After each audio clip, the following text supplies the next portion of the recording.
It seems an era without disruption of the education system is now an exception rather than the rule, because, just as it appeared the year would end without any incident, the Academic Staff Union of Universities, ASUU, has dropped a familiar bombshell. We call on all patriotic Nigerians and lovers of Nigeria to prevail on the federal government and state government to act fast to prevent another round of crisis in the Nigerian university system. Since its inception in 1978, the Academic Staff Union of Universities, ASUU, has interfaced with the federal government on issues relating to salaries and welfare of lecturers. But as it has been for many years, the meetings have more often ended up in a stalemate. And when this happens, the union takes to the streets in protest and the universities ends up being shut.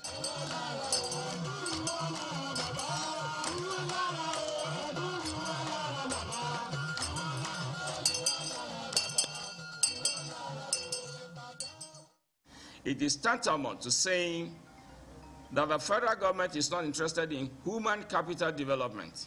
Yet they expect us to be happy on the job when we cannot pay our utility bills, hospital bills, or school fees of our children. Those at the receiving end are students who face several agonizing months of idleness at home. The federal government has always maintained that education remains a top priority.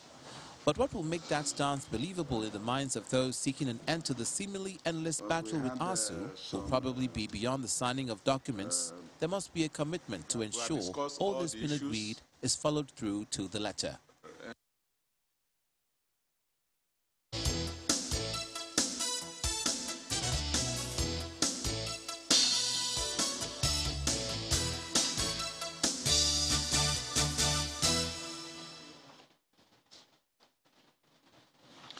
Welcome back. Well, yes, indeed, as you've seen that is the matter on the front burner today. Who knows for how long, actually, but we're hoping that it's not as protracted. To shed some light on some of these matters, we've got Dele Ashiru, who is the chairman of Academic Staff Union of Universities, UNILAG chapter, here with us in the studios. Good morning. Thank you for coming on today. Good morning. Thank you for this invitation. Wow, it's almost as though sometimes you wonder how long, several questions about this, but this was not what people were expecting to hear. They thought that by now we should have gone really far in that relationship between government, ASUU, and ensure that things go right. But here again now, ASUU's given another notice of strike because of some challenge or the other. So perhaps you should just take us through some of this now. What has gone wrong this time? Well, thank you very much. We are doing this so that things don't go wrong.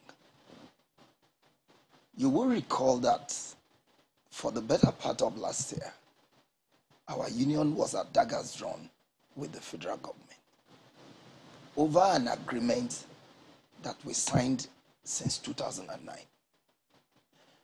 By that same agreement, we are supposed to review the agreement every 3 years. Between 2009 and today, if I count very well, that's about 12 years, which meant that that agreement ought to have been reviewed 4 times. But as we speak, in spite of several strike actions, several engagement with the federal government, as I speak, the agreement, the renegotiation of that agreement had been concluded since May this year. What we are waiting for is government to sign and implement the agreement. Up till as we are talking now, government is yet to sign. Even when we met government, the labor minister, on the 14th of October, he promised to do certain things, which up till now hasn't been done. What are those things? Thank you very much.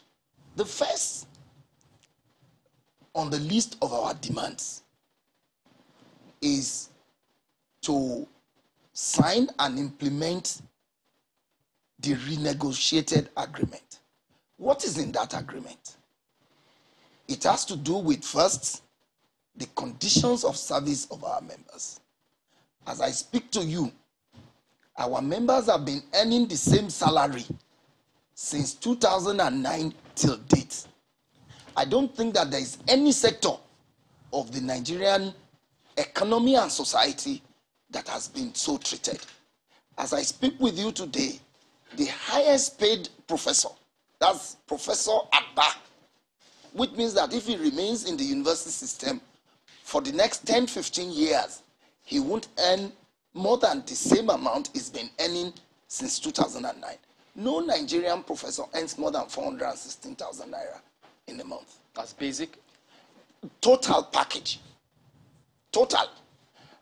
So, we are saying, let us renegotiate this agreement so that people's condition of service would improve. And there's a correlation between the motivation of those who teach and those that are being taught. Not only that, on the 14th of October, the minister told our leadership that before the end of October, our end academic allowances, which has also been, a source of disagreement between our union and government, will be paid. Today is 16th of November, if I am correct, and no, 17th? Yeah. Up till today, 16th. that money has not been released. So wait, the earned allowances, you say the total package of a Nigerian professor is on about 416,000. Total. And I can even make the pay slips of our members available to Nigerians to see. And for you to be a professor, you must have the highest qualification, which is a PhD. And the minimum numbers of years you must teach to become a professor is not less than 20. So if somebody had committed 20 or more of his years to a profession, developing minds, and is so treated, then it tells you the mindset of those who are the helm of affairs in this country. Just to be clear, 416 or 460? 416. 1,000 Yes. for a professor. Yes. And it's verifiable. And I can make the evidence available. And then we are talking about... Since when has this been on? Since 2009. I thought I mentioned that. Yeah, I mean, this particular... It's just shocking, So. It's too chattering. That has been... Well, you know what's even more deflating in all of this is that ASUU has gone on strike on this same issue since 2009 10 times. 10 times for several days, 2009 until the last one. And this would be the 11th time that ASUU is going to go on strike. Just what really is the issue? There have been at least 2-3 governments between 2009 and now. Well, the way to respond is to say that when you have a ruling class whose priority is not the development of the human capital of that society, you cannot but find this kind of situation. You just told the world, we've been on strike 10 times on these same issues. And now we are giving a 3-week ultimatum. I think maybe to even drive it home. In 2009, ASUU went on strike for 120 days. 2010, ASUU went on strike for 157 days.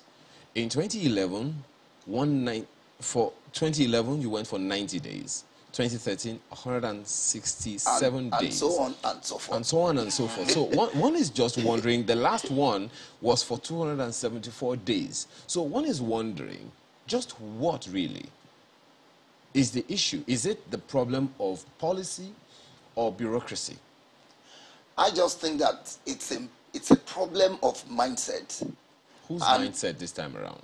Because successive governments, there have been different heads of government per time. different heads of ministries that are, concerned about this matter. So one wonders exactly what the issue is. Is it a problem of process, of bureaucracy, of politicians? What exactly is the issue? You see, I think that the problem is ideological. And unfortunately, those who govern Nigeria don't have respect for Nigerians or even for positions which they beg, to be elected into. Like you pointed out, we have a system where the people count for nothing. Because who are we talking about? The future of Nigeria. Those who are expected to take this society, this decrepit Nigerian society as we have it now, to loftier heights. And their future is so being jeopardized by a coterie of few who are privileged, to send their children out of this country and educate them and leave, Nigerians to this parlor state. The point that we are making is that, but for our struggles, the struggles of our union that are patriotic, there probably would be nothing called public university system in Nigeria. Okay, just to make this clear, I mean, you've talked about one of the things that's really concerning to ASUU, which is the pay of some officers. Is that all? That's not all. What are the issues? I told you that on the 14th of October, the minister promised. Even we got promises from other higher levels of authority in government that by 30th of October, the end academic allowances would have been paid. Up till now, it has not been paid. We got assurance that the 30 billion, which we were told was already deposited in the CBN for revitalization. When we talk about revitalization, what are we talking about? There are no reagents in our libraries, in our laboratories. The libraries are empty. The classrooms are nothing to write home about. We're saying that these, be improved upon. And government had already told us that 30 billion is already in the CBN. So between 14th of October and today, it has become very difficult to release the 30 billion naira. Not only that, you recall that we were forcefully enrolled on the integrated personnel payroll system, which they call IPPIS. Our union rejected it, and government threw a challenge for the first time to the Ivory Tower. You are rejecting IPPIS, and you said you have alternative. Let us have your alternative.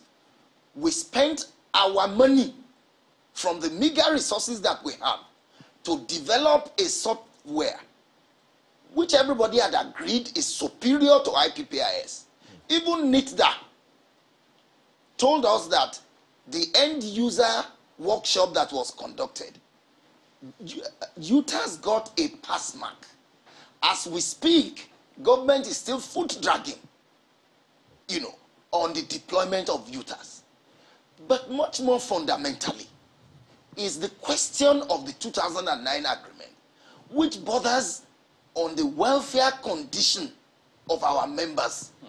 Because as we speak, our members can no longer cope with getting a salary that cannot take them, to the next stop. How do we then reconcile? Because remember last year when you had we were on that strike, and sometime in December, the Minister of Labour did say that the federal government has addressed 98% of ASUU's demands, that the only 2% is just based on promissory notes, and that by January next year, which was this year's January, that everything was supposed to be okay. What then went wrong? Well, I think that the Minister of Labour will be in a better position to tell us why, whatever percentage by his own, reckoning. But as far as we are concerned, I have just reeled out to you, unfulfilled promises, which has remained the bane of all the strikes and the number of years or days that those strikes, may have taken. Is this to say that the federal government hasn't done anything at all? Any of the promises haven't been met at all? Well, it may not be correct to say that. Government met those ones that are convenient for them. For instance? For instance, they said they were going to provide a platform for us to interact with the National Universities Commission with a view to amending the law to prevent the unbridled proliferation of universities in Nigeria. That law is awaiting further processes, through the channel of lawmaking. But I need not tell you, the manner in which universities are today being proliferated. In one day, a state governor established 3 universities, and he hasn't paid salaries of university lecturers in the last 6 months. We'll come to the states, but you've just given us one of those instances of things that the federal government has done. You've told us the one that hasn't been done, and a good number of them at that. But which ones are the ones that the federal government has done? If the labor minister says they have met 98%, it means that they believe they have done something. Does ASUU agree that they have done something? No, we do not agree. But they said they have approved the visitation panels to universities. Oh, yes. That has been approved. In fact, the visitation panels have come. They have saw. Even in their reports, some of these agitations are contained in the visitation panel report. We are awaiting government white paper on those reports. So they have made those that are convenient for government. But we are saying that meet those that are necessary to create industrial harmony within the university system. But they equally also said that there's the revival of that renegotiation committee for the 2009 ASUU FG agreement, which was by the Ministry of Education and with Professor Munzali as chairman. Yes, replacing you recall I told you that that committee was set up. That committee had since finished its job, May, and submitted the document to government. What is left is for government to sign, to say, we accept what the job we sent our committee member up till now, since May. So if they sign, what will that address? It will address the condition, the question of salary, the question of our allowances, the question of how we teach and do research in our universities. Will it also affect the kind of products that come out of the university? Certainly. Don't forget that just recently the Minister of Labour, the same Minister of Labour you talked about the other time, said a lot of Nigerian youths are unemployable. So, and they are from this university. So why should the federal government invest in ASUU if you are not producing employable youths? Thank you, but let me say that government is not investing in ASUU. Government should invest in education, in the lives of these same youths. And for goodness sake, it is not correct to say that Nigerian youths are not employable. If there are a few exceptions, yes. Only recently we were told that Saudi Arabia was recruiting Nigerian doctors here in Nigeria. If they were not employable, would Saudi Arabia come here to recruit them? Okay. I don't think that any of us here went to a university outside Nigeria. Aren't you doing well on your job? Government should sit down and do what is required. And what is being done in some other societies to make their societies better. It is not true that Nigerian graduates are unemployable. Well, you have to tell us a little more about that. But Maupe, my colleague in Abuja, has some questions for you. Maupe, good morning. Good morning, gentlemen, and it's good to see you, Dr. Ashiru. It's very worrisome for a number of people, particularly, I'm sure, the students in the universities who will be very concerned, their parents perhaps as well, who will be, will I say saddened at this development, the fact that ASUU is about to embark on another strike action. I do not know when we put in context, and you know, ASUU is supposed to be a union of intellectuals. When we put in context the fact that you know, ASUU has used this particular instrument over and over again, and it seems to be yielding very little results, but the impact on the university system, on the tertiary education system, is immeasurable in terms of how it's affecting the lives of the children. Do you think that it's time for ASUU to re-strategize on the method it uses to press home its own point? Well, thank you, Maoke, for that question. Let me first say that intellectuals are found in all sectors of the Nigerian society. Even in the media, in the legal profession, everywhere we have intellectuals. So intellectuals are not restricted to the ivory towers alone. We have also thrown this challenge to our colleagues, to Nigerians who say we should re-strategize. As I speak to you, between the last agreement and now, we have met government no fewer than 5 times. We have lobbied. For the first time, our union met with the Senate President, lobbied the Speaker of the House, met with the House, Senate and House committees on education, met with traditional rulers and well-meaning Nigerians to help prevail on government. Even now, we are giving a 3-week ultimatum within which government can achieve, you know, or meet some of these demands that we are making and avert this strike. What we should jointly talk about is a leadership that is insensitive, you know, to the cries of its people. We go on strike with very great pains, and it is the very last resort. ASUU does not resort to going on strike from the first blast of the whistle. We would have met, we would have discussed, we would have done all that we think is reasonably and humanly possible to avert another crisis in the ivory tower.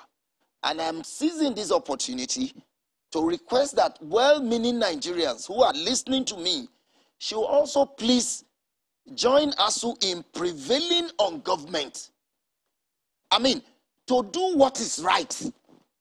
It is not morally right for you to sign an agreement more than 12 years ago and refuse to implement it. And it is also not morally right to blame victims for the sins of the oppressor. What seems to be going on in Nigeria is that academics, university teachers are constantly blamed for what is obviously at the doorstep of government. Is it right for somebody to be earning the same salary for 12 years? Is it right for students to go to university without reagents in their laboratories? Is it right for them to go to school without books in the library? Is it right for those who work within the university system not to be motivated? These are questions that beg for answer. And if you just oppose that with what goes on in government and in other circles, people get colossal amount of money for doing practically nothing. So, I want to appeal to all of us, including the intellectuals outside the ivory tower, to please help prevail on government to avert this looming crisis in the Nigerian university system once again. Now, there are those who will say that, you know, the answers to the questions which you seek, I mean, which you've asked, a number of them are rhetorical because they answer themselves. It certainly isn't right that government looks or seems like it is insensitive to the plight of university lecturers, especially when it concerns the future of this country. However, there are still questions to be asked, you know, in the larger context of our country, where we know that in recent times, government has struggled with finance. We've talked about the larger earnings of government. We've talked about, and I'm not holding brief for government. I'm only dealing with the facts as we have them. And there are people who have said that it's time that we seek alternative funding for our ivory towers, because it is not possible for government to bear this alone. Do you think that will ASUU be willing to have that larger conversation in terms of seeking alternative funding? Because when we look at all the other sectors as well, we have seen doctors go on strike, and over again, we saw what happened the last time with young doctors, you know, resident doctors, asking for what is rightfully theirs. But it would seem that much as government really wants to, and I'm not in government shoes, but that's what it looks like in terms of what they earn and what they need to spend. It looks like they really cannot bear the burden. Will ASUU be willing to have a conversation on alternative ways of funding our tertiary system, which is in dire need of funding? Thank you very much. I think that we have even gone beyond conversations. Our union has a blueprint with government on alternative funding of tertiary education in Nigeria. The largest intervention agency in Nigerian university today, TED Fund, is the brainchild of our union. Even now, we have proposals before government on how government can raise funds from within the resources that we have to fund education in Nigeria. And I don't also think that it is correct to say that government doesn't have money to fund education. Government have money to fund whatever it chooses to fund. Only recently we are told several millions of naira were to be used to buy mosquito nets in this country.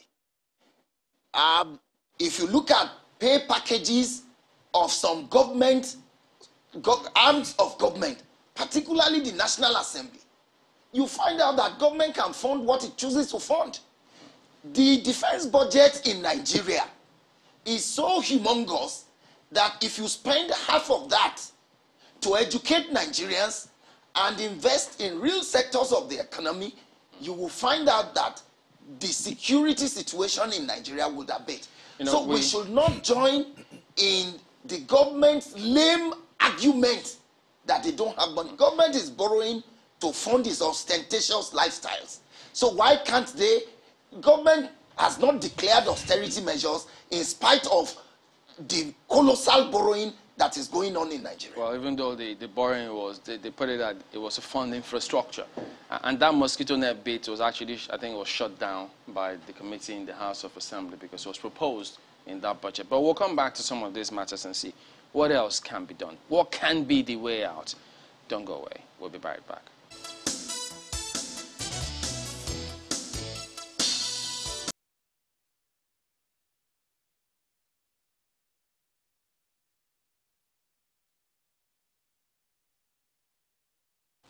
Well, we apologize for that glitch there, but we still have with us Dr. Dele Ashiru, who is the ASUU chairman of the University of Lagos.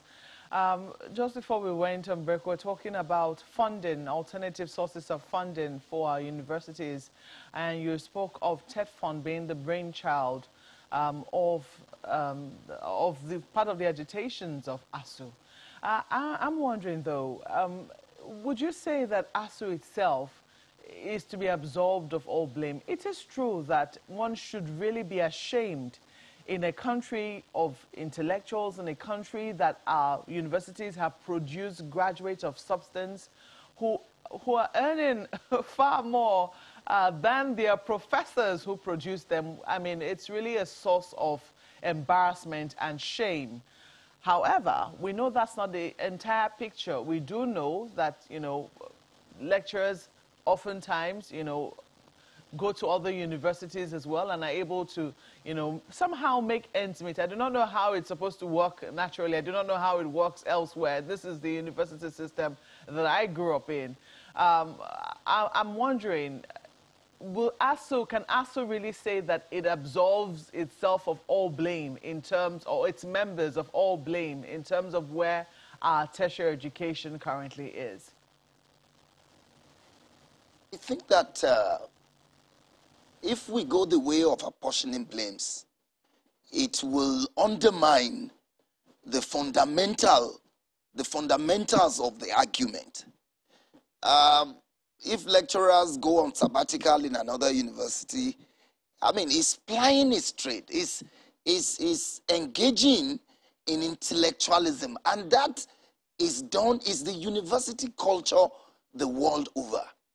Bear in mind that it is the same miserable pay that he gets in his primary university that he gets wherever he goes.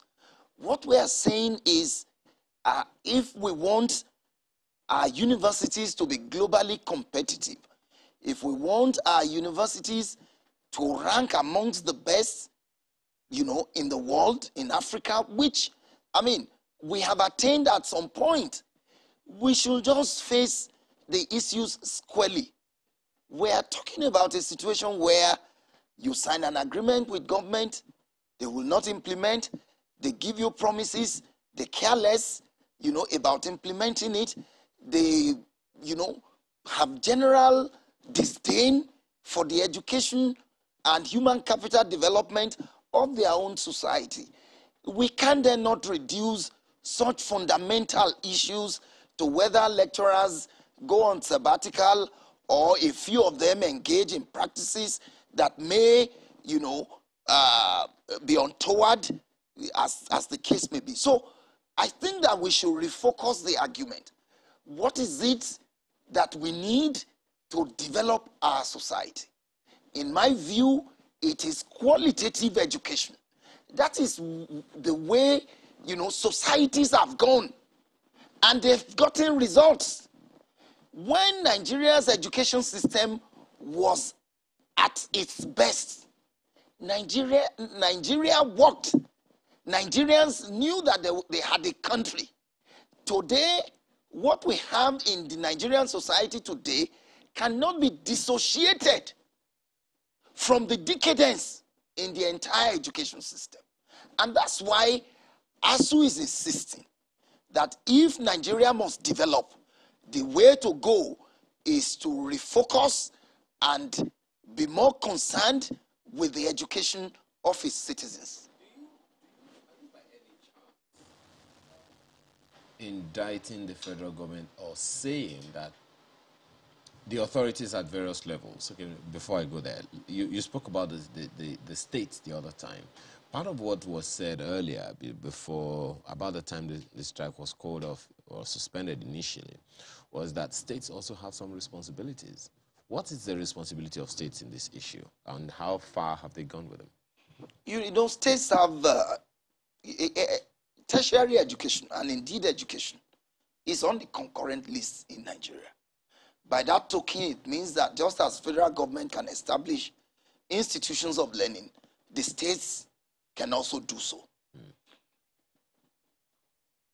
What we are saying is that the way governors especially are turning universities into constituency projects, it's not the way to run universities.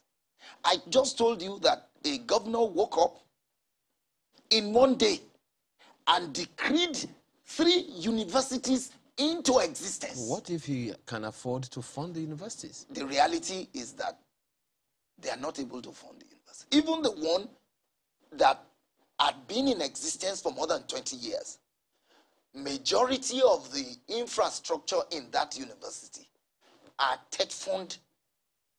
In fact, that's why we call some state universities TED fund universities. In Kwara State University, Malete, from the gate all through the university back, all the buildings there are TED fund buildings. Not one by the state government that established the university. As I speak with you, that university borrows money every month to pay salaries. So, how do you run a university like that?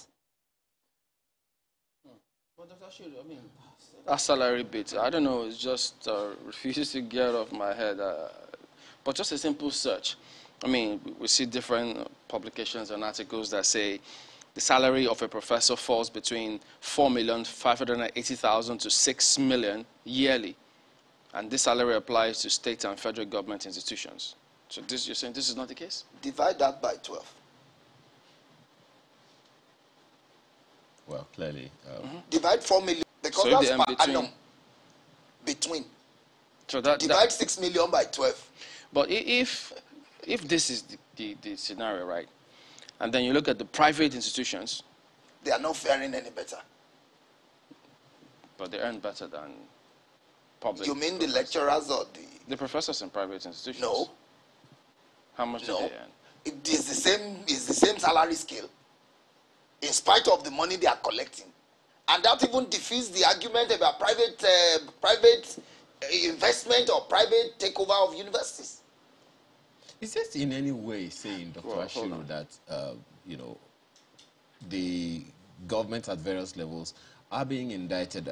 We're saying essentially that government doesn't want the people to develop. Is that what you're saying? Well, Because you said the other time that human capital development is what education is about. And if all you are saying now is pointing to the fact that government is not paying attention to education, you're essentially saying that government wants to impoverish its people, you know, intellectually, and consequently doesn't want them to develop. isn't that obvious? Oh, you want me to just say it? I'm saying so. And I'm saying that government must change its attitude to the education of its citizens. Talk. Education is a public good. Dr. Shiru. Yes, sir. There is a national education policy. Isn't that helpful? Which is implemented in breach. Make reference to any section of the national education policy and tell me which of government policies tallies with it. Because it's all part of the insensitivity at the highest level of From what you say, my apologies, Chairman. From what you know about the national education policy, you know, from the nursery to the tertiary Yes. institution, what are the objectives? Well, the objective is to birth an egalitarian society, provide education for citizens from, you know, primary to tertiary level, etc. To what end? To achieve national development.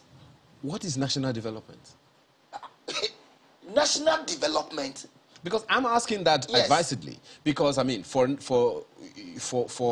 all intents and purposes, everyone knows when you talk about India, tertiary education in India, there is a general idea of what's in your head. There's a general idea of what's in your head about Dubai. There's a general idea of what's in your head about, you know, Saudi Arabia. There's a general idea of what's in your head in Germany. If you want certain kinds of education, you go to certain countries for specific reasons. So that's why I'm asking, to what end what's the objective of the national education policy of Nigeria? The policy says to educate for development. Development, in my view, means that the citizens are well informed.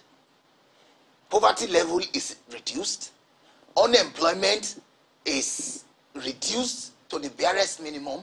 Inequality is also reduced. If you take it on this 3 score, you find that the scorecard for Nigeria is nil. South Africa is helping to train Nigerian citizens up to PhD level, free. Many PhD holders in University of Lagos and in many universities in Nigeria will travel to South Africa on the bills of the South African government to train PhDs for Nigeria. And Nigeria, some 20 years back, was on the frontline state, you know, fighting to free South Africa. The people who are in charge of policies and laws and regulations in Nigeria should sit up. you know, you know, sometimes you look at all of these matters, and because education is very important, we cannot afford to toy with it. But then when it comes across as though government really isn't doing anything or not demonstrating enough intent to show that they don't come across as though they just don't want to do anything, or to frustrate the system. But if you look at some of the actions which they say they've done, for instance, when the government says, well, you know, we've approved a 100% payment system, which is not 100% IPs in demand, in request or conceding to ASUU's demands. And then they equally say, well, they've been able to process the payment of 70 billion naira, comprising 40 billion for earned academic allowance, 30 billion for revitalization of universities. And so, what about all of those actions? Where do we place those actions if you confirm that that is the case? 30 billion is still in the central bank. How does that impact on the education sector? If you promise money, these are promissory notes. You give promise, you say you are going to pay something. Since when? January. We suspended our strike in December, 23rd December last year. Up till now, the 30 billion is still cooling off in the central bank. So the end academic allowance is 22.1, for which some people are even carrying placards, are still in the pocket of government. So as it is today, it appears as though we're doing the same things and expecting different results. What would you suggest be done to approach this now? You see, the only suggestion that I think is visible now is for government to become more alive to its responsibilities and prioritizing education, funding education as it is done in societies that are making progress. Then sit down, make up your mind to implement an agreement you freely signed. If, for example, the 2009 agreement, already renegotiated but yet to be signed, is implemented today, you find out that most of these issues will fizzle out. Well, so everything depends on the willingness of those who lead us. there is the angle of willingness, and then there is the angle of implementation. It's one thing to will, it's another thing to do altogether. Since January this year, ASUU has been raising issues about the slow pace of work, slow pace of doing some of those things, early breach of agreements according to ASUU and all of that, up until this moment. It will seem like ASUU was progressive about that up until the moment we are in now. So in terms of moving forward, just as my colleague has asked, what is it that needs to be done to avert a strike in less than 3 weeks? Thank you very much. The first is to sign the renegotiated agreement and commence the process of implementation. 2, we were told that 30 billion revitalization fund is already in the CBN. Whoever is going to approve its release. Throughout last week, vice chancellors were, or 2 weeks ago, vice chancellors were called to Abuja, all of them defending this same revitalization fund, where they will spend it and all that. That can be done within 24 hours. The 22.1 billion end academic allowances, which they say is already in the CBN, approve that it be released. Then the law, which we're working on with NUC, follow it through the processes. UTAS, which will show how money is flowing. You know, personnel emolument and other funds in the university. Government is complaining about corruption in the university system. ASUU had developed a software to make accountability in the universities more transparent. Why didn't they do it all this while? It takes so much money to develop a software. Even this one is at ASUU's cost. And up till now, it's not been deployed. Now, if I give you... Who's supposed to deploy it? Isn't it ASUU themselves? No. The Senate of the university? It's government. For state universities too? State government? It's university, you know, transparency and accountability solution. NUC will mount it. NUC is the regulatory agency for all universities, whether private, government, federal, or whatever. Now, but relevant agencies of government must give approval for its deployment. Now, somebody is offering you a software pro bono, which you, by your own admission, would improve workings in the system, produced by ASUU in Nigeria. And up till now, government is still finding excuses not to deploy UTAS. So, who is encouraging corruption in the system?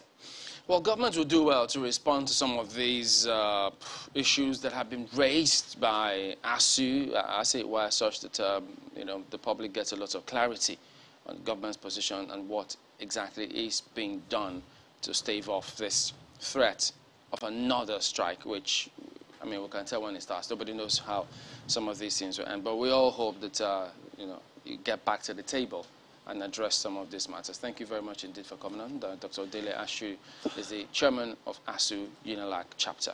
We will be back in a moment.